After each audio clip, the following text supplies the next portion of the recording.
The Nissan Qashqai is one of the OGs in the small SUV segment, debuting here as the Dwalis nearly a decade ago. But with stylish new rivals like the Toyota CHR and Hyundai Kona arriving on our shores recently, this popular crossover has been given a midlife refresh to keep it on top of the sales charts. But is it enough?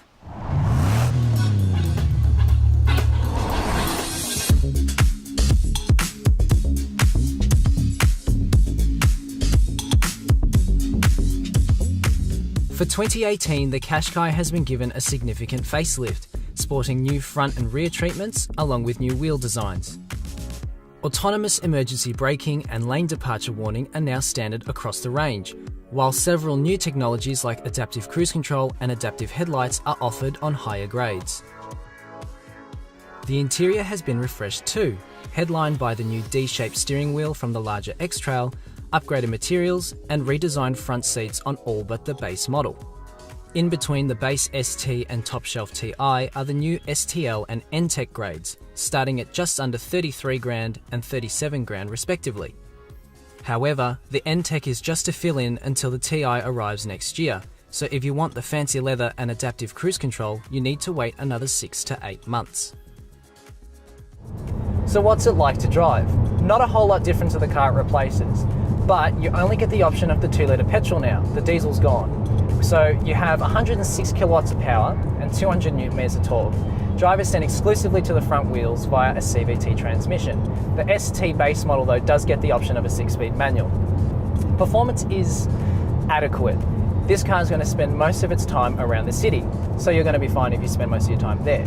But once you get out into these country back roads like we're driving on today, you'll find that if you want a little bit more go, it does this.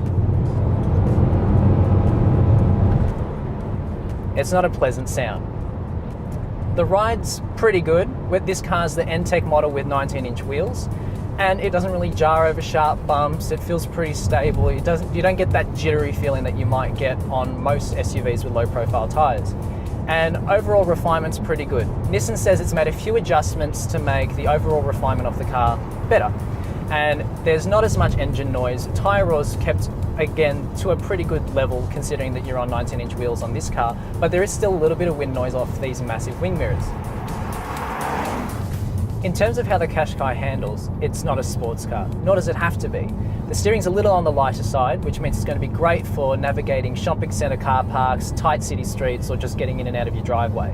But out here on these country roads, it can feel a little bit numb and you don't always feel what the wheels are doing.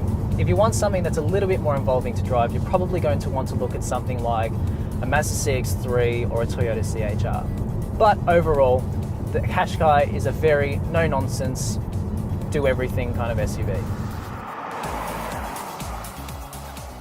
We'll get a better idea of how this stacks up against the competition once we get it through the garage for review. But for now, you can read all our Nissan Qashqai coverage at caradvice.com.